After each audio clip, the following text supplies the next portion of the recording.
Hey guys, I don't know about you, but I love matcha. The matcha flavor seems like I'm eating healthy.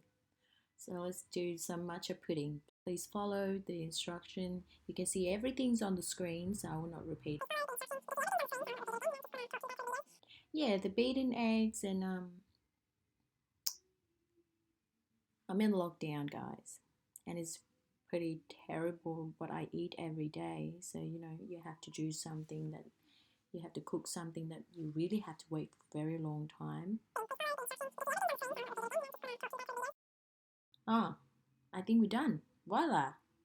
Put on top anything you like. You can put strawberry, blueberry, any kind of fruit that you like, and enjoy it.